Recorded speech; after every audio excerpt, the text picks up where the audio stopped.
Dar inicio al jueves científico de hoy día 12 de octubre. Tenemos como ponente al doctor Walter Flores Guerra. El doctor es médico cirujano, especialista en otorrinolaringología y cirugía endoscópica mínimamente invasiva de la Universidad Nacional Federico Villarreal, con formación en el Hospital Nacional Arzobispo Loaiza. Realizó pasantías en Stanford Healthcare, en House Ear Institute y Massachusetts Eyes and Ear Institute. Actualmente es médico asistente del Servicio de Otorrinolaringología Pediátrica del Instituto Nacional del Niño San Borja. El tema que nos va a brindar es angiofibroma nasal juvenil. Hacemos recordar a nuestros participantes que la asistencia va a estar en el chat del Zoom. Van a encontrar un link en el cual van a poderse registrar. Eso va a ser durante la exposición que vamos a tener el día de hoy. Bienvenido, doctor Flores. Hola, Belinda, gracias. Gracias por la presentación. Y bueno, como ya mencionaste, voy a hablar acerca de angiofibroma nasal juvenil, eh, ya que este es un tumor que estamos viendo con mucha mayor frecuencia en el instituto y es un tumor que requiere una referencia pronta, ¿no? Si es que ven pacientes con con los síntomas que vamos a ver durante la presentación, deberían ser referidos pronto para que puedan tener un manejo bastante adecuado y el pronóstico sea bueno para el paciente. La angiofibroma nasal juvenil es un tumor que es bastante vascularizado, que aparece dentro de la cavidad nasal, ¿no?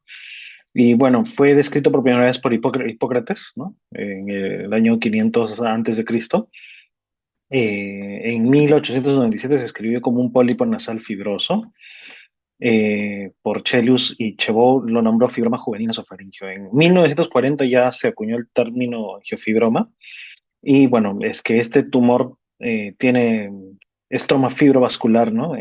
Que aparece usualmente en pared posterolateral de la pared del techo de nariz y nasofaringe.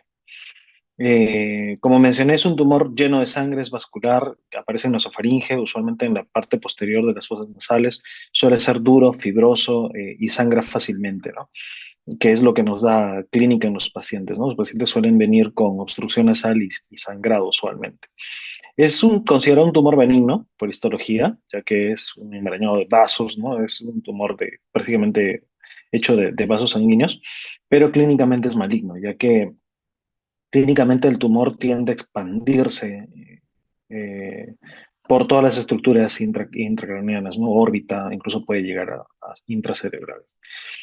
Representa 1% de todas las tumoraciones de cavidad de cabeza y cuello, ¿no? La incidencia es 1/5.000 a 1/60.000, ¿no? En pacientes de otorrino. Es mucho más frecuente en la India, en Egipto, en América del Sur, es raro, es menos frecuente en Europa y raro en Estados Unidos, ¿no? Es una patología que se ve frecuentemente allá. Sin embargo, por ejemplo, en Estados Unidos lo que sucede es que los refieren a un determinado hospital como es Pittsburgh, ¿no? Donde tienen más experiencia en manejo de este tipo de casos.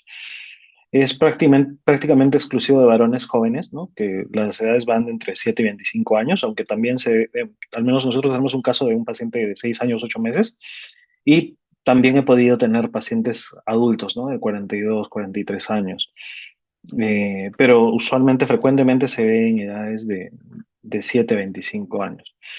La etiología, bueno, se desconocen las causas, ¿no? Se menciona que puede ser una respuesta desmoplásica del periósteo nasofaringeo. Tiene origen vascular, ¿no? Se ven células paragangliónicas no cromáfinas y se menciona que podrían haber deleciones en cromosoma 17, gen supresor P53 y oncogen ER2-neu, ¿no? Que tiene que ver con el tema de angiogénesis. Y se identifican receptores androgénicos en la mayoría de los casos, ¿no? Pero no estrogénicos, ¿no? Es por eso que es fundamentalmente frecuente en varones, ¿no? En cuanto a la histopatología, ¿no? La macroscopía, como mencioné, es un tumor sésil, lobulado, suele ser de color rojo rosáceo, ¿no? Hasta grisáceo. El estoma es fibroso, con tejido vascular y tiene paredes delgadas, sin fibras elásticas, ¿no? Y sin musculatura lisa. Usualmente los vasos están compuestos de músculo liso, ¿no? Lo cual, digamos, hace que su cobertura sea de alguna forma resistente, ¿no? a la manipulación. Sin embargo, este tumor, al carecer de musculatura lisa, es que puede lesionarse fácilmente y producir síntomas como sangrado, ¿no? Este es un tumor, de hecho, que no se biopsia como para diagnóstico previo, ¿no? Sino que felizmente, de acuerdo a la distribución tomográfica en el estudio de imágenes y clínica, ya podemos predecir que es un tumor de nasofaringe, ¿no? Es un angiofibroma nasal. En cuanto a la microscopía, está compuesto por estroma fibroso, ¿no? Más matriz de colágeno, con cavernas vasculares sin cubierta de músculo liso nuevamente, ¿no? Es frecuentemente ubicado en la región esfenoidal y también en nasofaringe. En cuanto al diagnóstico, y esto es importante, ¿no? Por si es que, de hecho, la mayoría de asistentes seguramente son pediatras, y es a lo que deben estar atentos, ¿no? Un paciente que viene por obstrucción nasal, ¿no? Que tiene una frecuencia de 80-90%, que suele ser unilateral, pero si es que el crecimiento ya es mucho mayor, suele ser de ambas fosas nasales. Eh, el paciente que viene con epístasis, sangrado nasal, no deberíamos pensar solo en varices nasales y enviarlo para cauterización, o pensar en cauterizar, o tenemos que observar también si es que el paciente tiene una obstrucción, ya que si es varón, como mencioné, entre 7 y 18 años, que seguramente pueden ver en su consulta, eh, podemos sospechar de un tumor de nasofaringe, ¿no? Un angiofibroma nasal. El dolor de cabeza ya se ve menos frecuente en tumores que están un poco más que son un poco más extendidos, ¿no? Esta extensión tumoral lo que puede producir secundariamente es sinusitis, ¿no? Ya que en la nariz, digamos, se produce retención de moco y ese moco se infecta. Entonces se produce una sinusitis asociada, la cual el paciente puede reportar como rinorrea amarillo verdosa, dolor de cabeza, ¿no? Y más adelante aún hinchazón facial, ¿no? Ya cuando el tumor está mucho más extendido, lo que puede producir es un aumento de volumen a nivel facial, ¿no? Que suele ser unilateral, de un solo lado, ¿no? Cuando se ven afectadas la órbita y endocráneo, pueden aparecer también déficits neurológicos, ¿no? Y se ven infecciones también asociadas que pueden ser complicaciones ópticas, oculares y sinusales, ya que, como mencioné, el tumor, a pesar de ser benigno, tiene un comportamiento clínico maligno, ¿no? Ya que invade cavidades cercanas a la nariz. Entonces, a la evaluación, lo que hacemos es vemos la fosa nasal con un espéculo nasal, ¿no? Y lo que se suele observar es rinorrea, moco, ¿no? Que puede ser amarillo verdoso, que tal vez se observa sangre también. No se puede ver el tumor como se ve en la imagen, pero en algunas situaciones sí se puede ver el tumor directamente. Y lo indicado ya es pensar en estudios complementarios como una tomografía, ¿no? Se puede observar también una masa orbitaria, ¿no? Y proptosis pueden ser menos frecuentes. Otro hallazgo frecuente al examen, a la evaluación física, ¿no? Es un desplazamiento de velo de paladar. Esta es una imagen endoscópica del tumor, ¿no? Como vemos aquí, vemos la cavidad nasal y en la figura A podemos ver una imagen con tramo vascular, ¿no? Asociado a rinorrea, que probablemente se aspiró previamente para obtener esta imagen. Otra imagen, ¿no? Con un poco más de rinorrea blanquecina rodeando el tumor. Un tumor que se observa en C, que está asociado a sangrado reciente, ¿no? Con una costra ahí, un poco de moco seco. Y en el lado de que se puede observar ya una posible recidiva, ¿no? De un tumor. En este caso, probablemente el paciente tuvo una cirugía y se ven algunas adherencias dentro de la cavidad nasal, ¿no? Junto con un tumor rosáceo, ¿no? Que tiene apariencia vascularizada. Cuando vemos la clínica bueno, cuando evaluamos la clínica y observamos los signos que estoy mencionando, y es un paciente varón entre 7 a 18 años que probablemente ustedes van a ver, debemos sospechar de un angiofibroma nasal juvenil, ¿no? Paciente que no respira bien, que tiene sangrado nasal, paciente que cuando lo observamos vemos bastante moco, tal vez llegamos a ver la lesión tumoral. Lo que tenemos que pensar es en pedir una tomografía. Ahora, como en la parte clínica se podría pensar en pedir una tomografía, en algunas ocasiones se puede pedir una tomografía sin contraste, ¿no? Si el diagnóstico no es claro. Obviamente nosotros ya cuando tenemos la clínica como torrinos pedimos una tomografía con contraste, ya tenemos el diagnóstico definido, pero al menos se podría pensar en pedir una tomografía, ¿no? Sin contraste, la cual nos va a determinar la extensión y la invasión que está produciendo el tumor. Y es que existe un signo claro, un signo patognomónico del tumor, ¿no? Que es el de Holman-Miller, que se ve aquí, ¿no? Esta es una tomografía, por ejemplo, sin contraste, ¿no? En la cual vemos un abombamiento de la fosa palatina, ¿no? Y es que la fosa palatina es, hablando fácilmente, la pared posterior, la parte posterior, que está posterior al seno maxilar, ¿no? En el lado izquierdo vemos una fosa palatina normal, el seno maxilar normal, pero en el lado derecho vemos un abombamiento en esta zona, ¿no? Entonces, solo viendo esta imagen, ¿no? Y viendo la localización de la masa en una tomografía sin contraste, ya podríamos pensar en el angiofibroma nasal juvenil. Si somos otorrinos, obviamente deberíamos tener ya una tomografía contrastada, o si estamos en la parte clínica, pues referirlo al otorrino con sospecha de un angiofibroma nasal juvenil.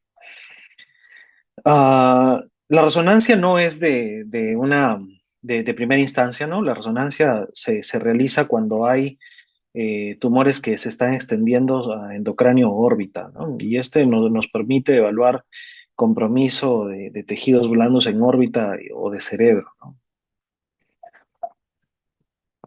La angiografía o embolización es de bastante utilidad también, ya que nos permite evaluar la vascularización tumoral, ¿no? Eh, la embolización es un procedimiento que se realiza para poder cortar la circulación del tumor, ¿no? Usualmente este tumor está alimentado por la maxilar interna, ¿no? La maxilar interna es la que suele alimentar frecuentemente el tumor, y la embolización justamente lo que hace es cortar, es embolizar o cerrar la maxilar interna para quitar alimento al tumor. Como mencioné, este es un tumor que está lleno de sangre, y la embolización lo que nos permite es cortar esa circulación para que podamos tener una más fácil extracción, ¿no?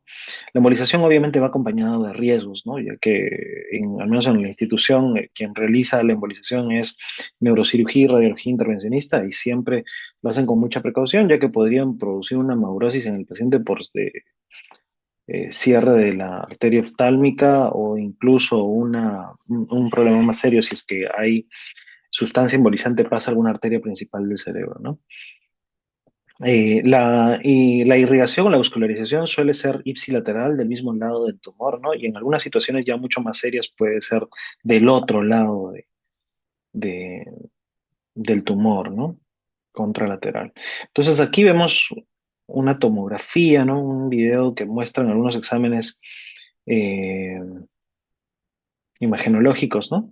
Y como mencionaba, el tumor suele aparecer en zona esfenopalatina, cerca del nervio viridiano, que es el quinto par, suele invadir seno esfenoidal. Estos son pacientes que llegan frecuentemente a la institución, ¿no? Vemos un ligero embombamiento de la fosa palatina, ¿no? Vemos su relación con la carótida interna y el nervio viridiano.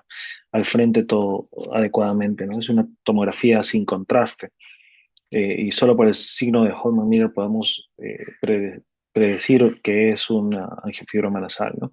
Aquí vemos una angiografía en la cual estamos evaluando la vascularización, ¿no? Como mencioné, la maxilar interna suele ser el principal aliento de este tumor, y es la arteria que se suele embolizar. Vemos la extensión también por la angiografía, ¿no? Esta es una vista frontal, y ya la arteria maxilar interna embolizada, ¿no? Eh, Esto lo que permite es disminuir la vascularización del tumor y hacer una resección quirúrgica mucho más fácil, ¿no?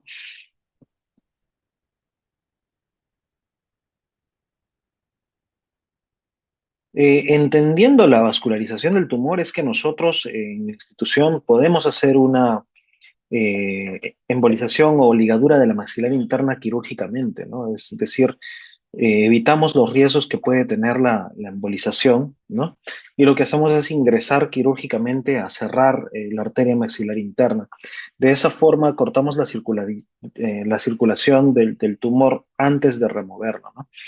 La embolización, como se mencionaba en una diapositiva anterior, se recomienda que se realice 24 o 48 horas antes, ¿no? Ya que si pasa más tiempo, lo que sucede es que la vascularización colateral que puede tener el tumor es que se abre y empieza a alimentar al tumor.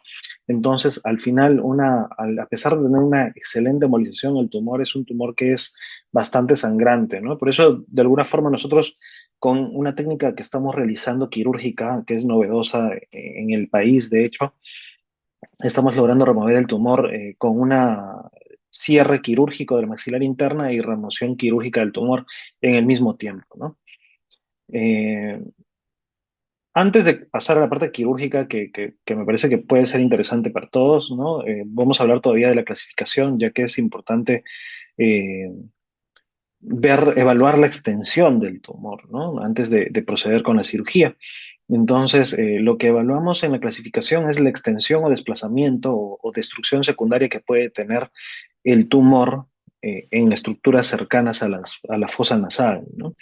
Y usualmente, como mencioné, el inicio suele ser en foramen esfenopalatino, que está formado por hueso palatino, ala horizontal del vómer y raíz del proceso derigoideo, ¿no? Y desde ahí es que se extiende, ¿no? A otras localizaciones, ¿no? Como por ejemplo, cavidad nasal y nasofaringe, van medialmente a través del foramen esfenopalatino, ¿no? A la orofaringe, a través de la nasofaringe, es decir, la cavidad abierta en la misma cavidad nasal, van a la fosa pterigopalatina a través del foramen esfenopalatino, ¿no? Pueden invadir fosa infratemporal a través de la fisura pteriomaxilar, invaden o pueden invadir órbita a través de la fisura orbitaria, ¿no? Senos paranasales a través de los ostium naturales, ¿no? Del esfenoides, del maxilar, de los etmoides, pueden invadir todas esas senos paranasales. También ya en estadios más avanzados invaden seno cavernoso, ¿no? Esto a través de la destrucción del hueso esponjoso de base de cráneo, ¿no? O a través de también de la fisura orbitaria inferior y superior, ¿no? Y llegan a fosa craneal anterior a través de la destrucción del techo etmoidal, ¿no? Que es una lámina ósea bien delgada, y a la fosa craneal media, ¿no? A través de fisura orbitaria también superior, ¿no? Existen muchas clasificaciones, ¿no? Hay clasificaciones desde 1981 de Sessions et al., ¿no? Eh, Chandler 1984, Andrews 1984, Rutkowski 1996, Onarsi 2006 y Snyderman el 2010. Snyderman es un doctor de Pittsburgh, ¿no? El cual agrega una clasificación novedosa con embolización, ¿no? En Estados Unidos todo suele ser bastante protocolizado y ellos lo que evalúan en cuanto a extensión es qué tanto porcentaje o tanto resultado ha tenido la embolización, ¿no? Entonces, clasifican un estadio 3 como un tumor que invade base de cráneo sin vascularización residual y un estadio 4 con vascularización residual, es que no se pudo embolizar todos los vasos, ¿no? Y en general todas las clasificaciones en estadio 3 es que ya dividen cuando hay una invasión mucho más infratemporal o intracraneal, ¿no? Oh, este es un análisis de las clasificaciones, ¿no? Tenemos las clasificaciones que mencioné, pero existe también una que es bastante nueva, que es el doctor Yanakiram, como mencioné, la frecuencia del angiofibromas nasal juvenil es baja en Estados Unidos, ¿no? Pero es bastante alta en India, en África, en Sudamérica, ¿no? En Perú tenemos bastantes casos también. Entonces, el doctor Yanakiram es un doctor de la India que, bueno, en base a 242 pacientes, comparado con las otras clasificaciones, hizo una clasificación quirúrgica endoscópica, ¿no? Quirúrgica endoscópica, ¿no? En 242 casos, ¿no? Y esto ha sido el 2017. En este momento deben tener muchos más. Y se ha podido, digamos, clasificar los casos para abordaje endoscópico, que es la técnica que estamos prefiriendo en la institución en la especialidad de otorrinolaringología, ¿no? Y la clasifica como un estadio 1, en la cual hay extensión solamente en nasofaringios, senos paranasales, una clasificación tipo 2, en la cual el tumor puede llegar a tener un compromiso infratemporal, nada más, o un estadio 3, en la cual ya puede haber un compromiso hasta seno cavernoso y puede haber una carótida envuelta, como un caso que les voy a enseñar que tenemos en este momento en la institución, y un estadio 4B, ¿no? en el cual hay compromiso ya mucho más extenso, ¿no? Con extensión incluso intradural, ¿no? Usualmente los tumores de nasofaringe suelen respetar dura madre, pero ya en esta situación ya hay una invasión intracraneal, ¿no? La cual obviamente tiene que haber participación de neurocirugía también, ¿no?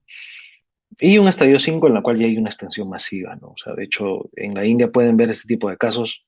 Yo espero no tener que verlo.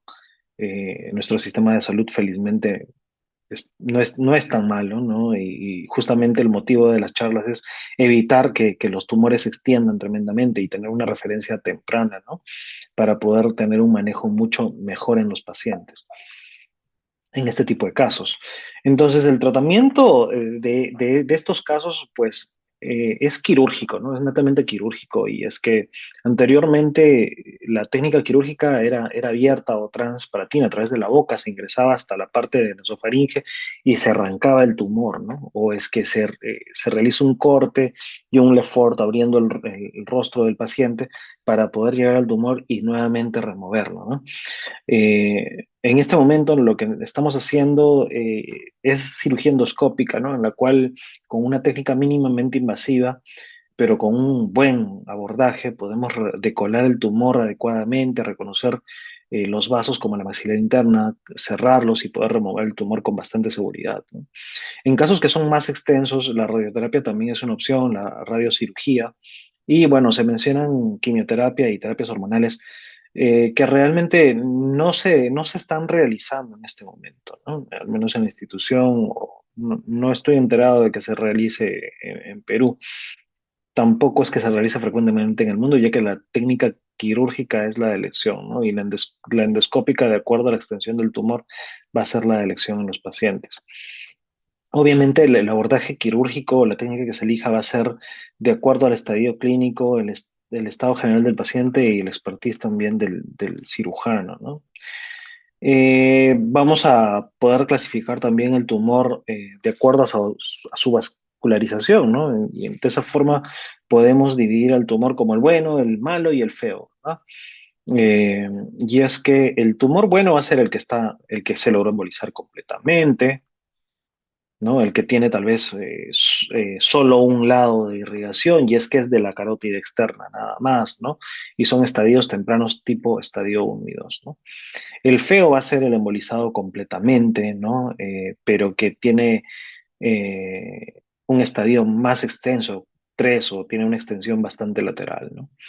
Y el malo, pues va a ser el que ya recidivó, se operó, se recidivó, que tiene múltiples embolizaciones o colaterales, ¿no? Y que tiene una irrigación de carótida interna, ¿no? La carótida interna es una arteria que es bastante importante que puede también irrigar el tumor y esta situación la hace un caso muchísimo más complejo, ¿no? De por sí, siendo compleja la cirugía, tener una vascularización de carótida interna hace el caso mucho más complejo. El abordaje a realizar se determina de acuerdo a la extensión del tumor, de acuerdo al aporte sanguíneo, como mencionaba, la presencia o ausencia de invasión intracraneal, ¿no? Y como mencionaba, los abordajes solían ser transparatinos, bueno, también se realizan Lefort en algunos casos, aunque se debería preferir el abordaje combinado, ¿no? Tal vez en una extensión grande, un Lefort con un abordaje endoscópico, ¿no? Transnasal. Y les paso a relatar un poco acerca de la técnica quirúrgica que realizamos, ¿no? Lo que hacemos es un abordaje de Denker endoscópico modificado, ¿no?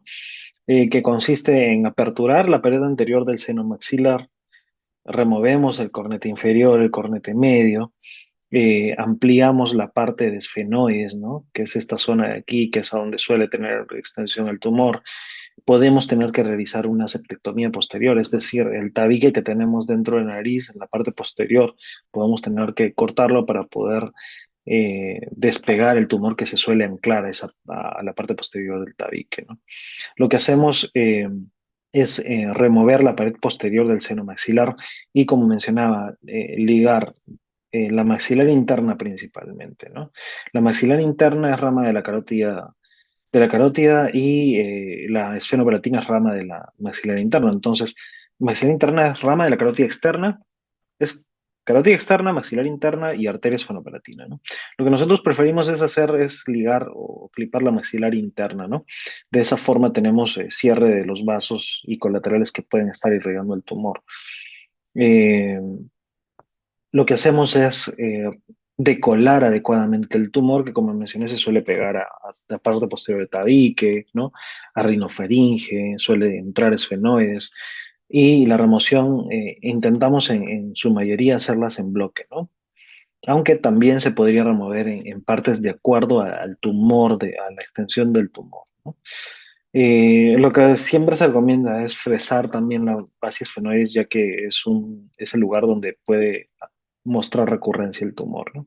Y lo que hacemos es control de demostración, ¿no? En la mayoría de casos nuestros pacientes suelen salir sin tapón, suelen no requerir tapón nasal, lo cual es algo de lo cual podemos sentirnos bastante orgullosos, ¿no?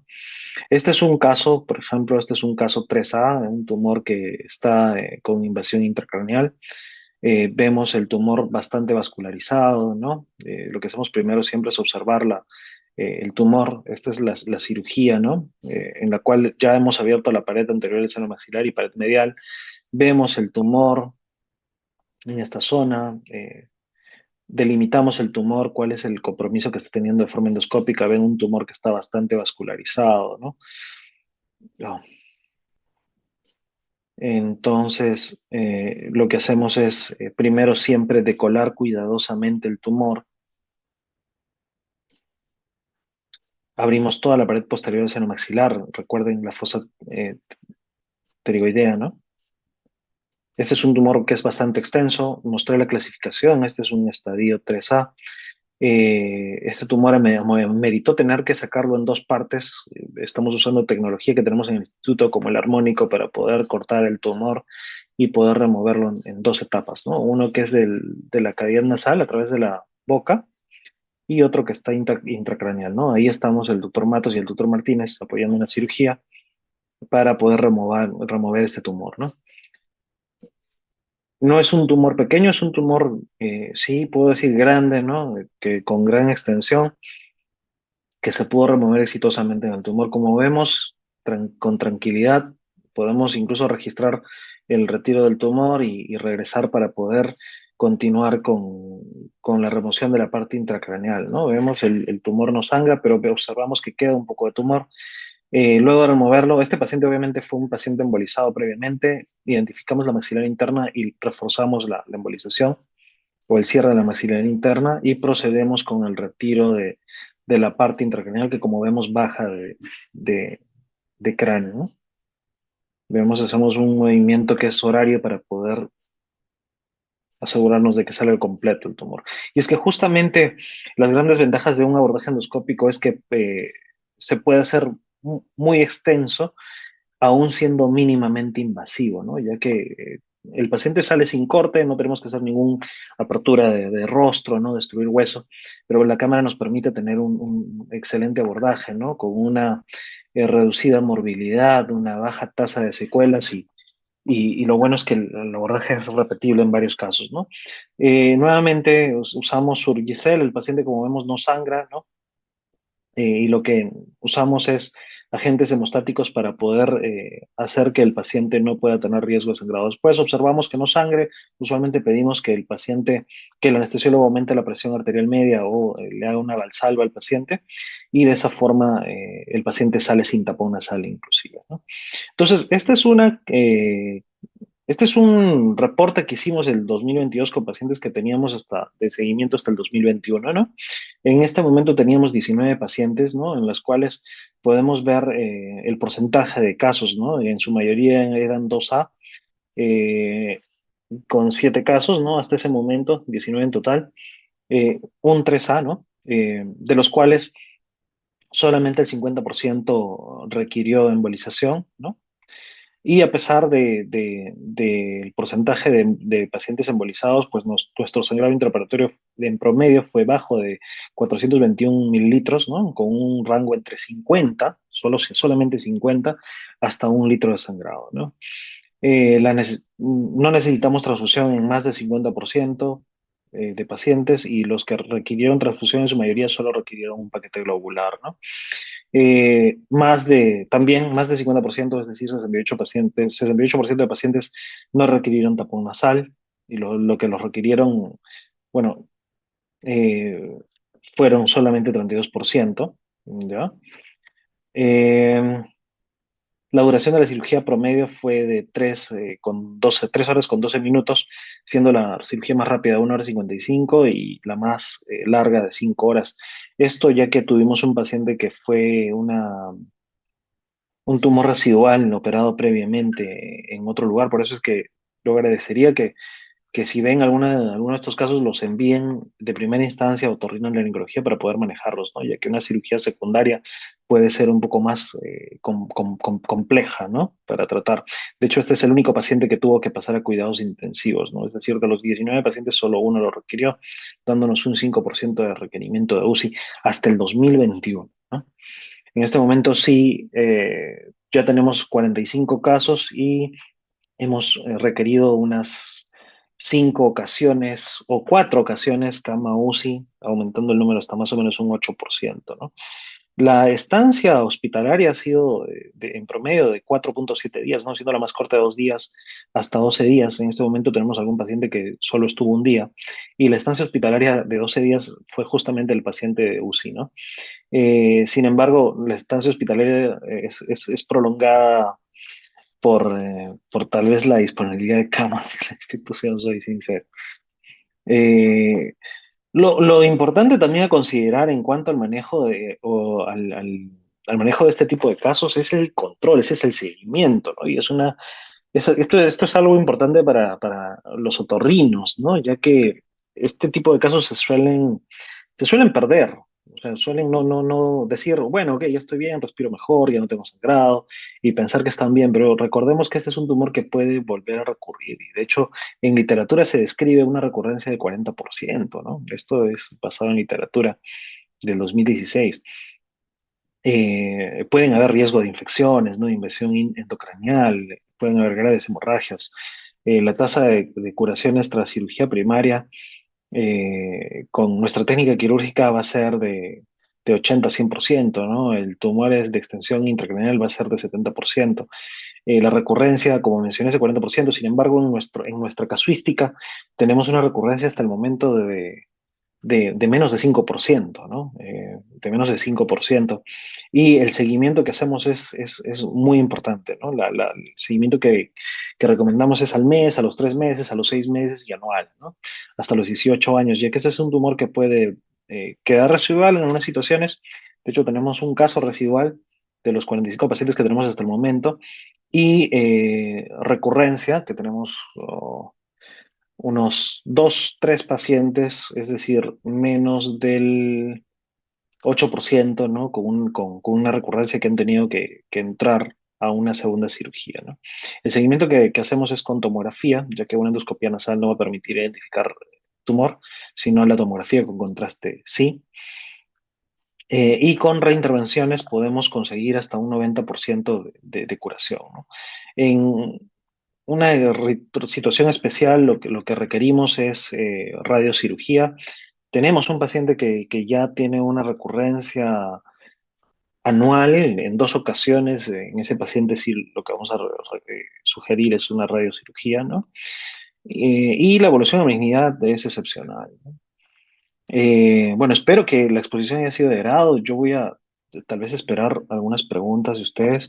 Y también quiero enseñarles algo interesante que estamos haciendo, ¿no? En la institución, que es justamente un trabajo de reconstrucción 3D, ¿no? O sea, nos estamos valiendo de, de la tecnología para poder hacer un análisis mucho más detallado de este tipo de tumores y poder tener una planificación mucho más detallada y visual, ¿no? Para poder planificar el abordaje con otras especialidades o brindar tranquilidad a los anestesiólogos que obviamente cuando escuchan los angiofibrimas se preocupan bastante, ¿no? Este es un análisis de un caso que tenemos que vamos a operar, ¿no? Como vemos, el tumor tiene un alimento de la maxilar interna que es esta de aquí, y bueno, de hecho tiene bastante contacto con la carótida, ¿no? Entonces, este es un caso de hecho bastante complejo que vamos a operar seguramente las siguientes semanas. No espero este tipo de casos, obviamente es bastante retador el manejo de este tipo de patologías, sin embargo, espero que la exposición haya servido para que puedan estar alertas frente a este tipo de diagnósticos y poder referirlos pronto y poder tener un abordaje o una cirugía mucho más manejable, ¿no? Eh, Creo que es todo lo que tengo que mencionarles acerca de esta patología y bueno, estoy atento a preguntas que puedan tener. Muchas gracias, doctor Flores. Tenemos una pregunta que nos dice, ¿qué tan peligroso es un angiofibroma nasal? Ok, la peligrosidad depende de la extensión del tumor, ¿no? Como les enseñé en en la última imagen de reconstrucción 3D, si es que hay cercanía a la carótida interna, existe riesgo de lesión de esta arteria y de hecho muerte del paciente, ¿no? Entonces, sí puede ser muy peligroso. Sin embargo, tumores que no tienen contacto cercanía a la carótida interna suelen ser bastante bien manejados con el abordaje endoscópico que estamos realizando, ¿no? Eh, Anteriormente hablar de un esofiofibroma era pensar en muchos paquetes globulares, paciente que pasa a UCI, incluso sin tener cercanía a la carótida, riesgo de muerte, ¿no? Pero en este momento, las situaciones que sí pueden implicar una mayor seriedad con el abordaje que hacemos es, digamos, cercanía del tumor a la carótida. Eso es lo que es más retador en este momento para nosotros, ¿no? Muchas gracias, doctor. Veo otra pregunta de Magali Benítez que menciona clínica referencial inicial es sangrado de nariz solamente y con qué frecuencia sería. Bueno, es que de hecho algunos pacientes pueden no presentarse con sangrado nasal, ¿no? El primer síntoma va a ser obstrucción nasal. El tumor crece y empieza a producir cierta obstrucción nasal, es decir, pacientes que se mencionan, ¿no? Tengo obstrucción nasal y por ahí algún signo de sangrado, algún rasgo de sangrado, siempre preguntarles si ha tenido algún episodio de sangrado y es varón, ¿no? Entre 7 a 25 18 años en su caso, sí deberíamos sospechar y sugerir una evaluación por otorrinolaringología, ¿no? Si es que deciden iniciar estudio del paciente, podrían pensar en pedir una tomografía, ¿no? No sometería ante una sospecha nada más al paciente a contraste, podría ser una tomografía sin contraste, ¿no? Y bueno, de acuerdo al resultado, referir al otorrino para que ya se pueda hacer una evaluación mucho más adecuada, tal vez con una endoscopia nasal, y en ese caso sí una tomografía con contraste para evaluar extensión, ¿no? Bueno, no, los tumores no caen por sí solos, o sea, no se resuelven espontáneamente. Me mencionaron de tal vez alguna recidiva, en un caso de una recidiva, tras una cirugía primaria, obviamente que el tumor era extenso, que cayó solo, pero no es algo que suele suceder. De hecho, me crea bastante suspicacia ese tipo de situación porque el tumor es fibroso y suele adherirse a mucosa nasal. Entonces, más bien tal vez no ha sido una esofisofiroma, ha sido alguna otra pieza anatómica, aparte dentro de la nariz que han visto salir y bueno, pensaron que era tumoración, ¿no? No, tendría que ver la foto para poder creer realmente si es que ha salido espontáneamente el tumor, no es algo que suele suceder, ¿ah? Sí, hay una Ujú. pregunta que nos dice, eh, ¿la angiofibroma tiene mejores resultados realizándose una cirugía o una radioterapia? Ya. Los mejores resultados son quirúrgicos, ¿ya? Entonces, la radiocirugía o radiocirugía, ¿no? Es una alternativa cuando el tumor no es abordable quirúrgicamente, ¿ya? Y es que cuando hablamos de resección quirúrgica, nosotros, digamos, en un paciente que es primera cirugía, todo está bonito, pues, ¿no? Si peor aún en un niño joven, todo es bonito, todas las estructuras son reconocibles anatómicamente, es un tumor que es fácilmente abordable. No recomendaría iniciar con radioterapia, de hecho eso no se debería hacer, ¿no? Porque cuando irradiamos tejidos, ¿no? Lo que producimos es que Sí, el tumor puede reducir de tamaño, pero lo que producimos es justamente radiación en los tejidos. Entonces, deja de ser una estructura anatómica bonita, nueva, ¿no? Sin haberlo tocado previamente. Entonces, el manejo de elección es quirúrgico, con una anatomía buena, bonita, reconocible. Se puede remover completamente el tumor, ya he mostrado el porcentaje de recurrencias, las cirugías exitosas que podemos tener. Y solo en una situación en la cual hay una recurrencia, una segunda recurrencia, y es que el tumor, a pesar de una adecuada cirugía, vuelve a crecer, porque la recurrencia es que se movió todo y lamentablemente volvió a crecer. Y es que, pues, como les mencionaba, tenemos casos de un año a siguiente año que volvió a suceder. Entonces, en esa situación, sí es que yo mismo puedo recomendar una radiocirugía, porque la radiocirugía no va a ser una radiocirugía extensa, ¿no? Imagínense irradiar un tumor que es grande dentro de va a ser una radiocirugía que es dirigida a una zona específica para poder evitar que vuelva a crecer, vuelva a recurrir. Entonces, la radiocirugía solo se considera como una instancia en la cual la parte quirúrgica no puede resolver el caso, ¿no? La cirugía es de primera elección. Ya, Julio pregunta que tuvieron dos casos en la consulta porque uno de ellos fue con AP y supuestamente lo habían reportado. Ah, ok, te refieres a la resolución espontánea. Me llama bastante la atención, ¿ah? O sea, sí, de hecho, en una recurrencia que tuvimos, en la primera recurrencia de este paciente que te menciono, el tumor estaba de alguna forma pediculado, ¿no? La cirugía fue muy rápida, fue media hora de cirugía, no sangró prácticamente nada. Quitamos el tumor fácilmente, pero no pienso que es un tumor que haya podido salir fácilmente, ¿no? Espontáneamente. Bueno, pero es una experiencia que han tenido, o sea, si tienen el AP, o sea, claro, probablemente ha salido, sería bueno reportarlo. Me parece bastante curioso, ¿no? Tal vez ha sido algo pequeño que ha podido salir por cavidad nasal o tal vez lo he eliminado por boca, ¿no? Y creo que me contaste que era después de una primera cirugía, ¿no? Seguramente algo bastante pequeño, ¿no? Para Ajá. finalizar, no sé cuáles unas recomendaciones nos podría brindar, por favor, porque también tenemos asistentes que son de primer y segundo nivel de atención. Ok, la recomendación que mencionaba, ¿no? Paciente que es varón, niño de 7 a 18 años y tiene obstrucción nasal principalmente, ¿no? Como mencioné, el porcentaje de síntomas es el más frecuente y alguna situación de riesgo de sangrado, siempre tratar de observar lo más que puedan observar la fosa nasal, la cavidad nasal, abrir la boca, tratar de ver que el paladar no esté abombado, porque ese es otro signo de una esofiofibroma. Sospechar de un tumor de nasofaringe, ¿no? No subestimar a los pacientes que vienen porque, doctor, estoy con sangrado nasal. Ah, bueno, tienes una varice, ¿no? Bueno, ok, es una varice, ¿no? La nariz sangra. Si está cursando con obstrucción nasal, no debería subestimarse y sugeriría tal vez referir a un lugar que pueda realizar una tomografía al menos, ¿no? O con algún otorrino que pueda evaluar el caso, ¿no?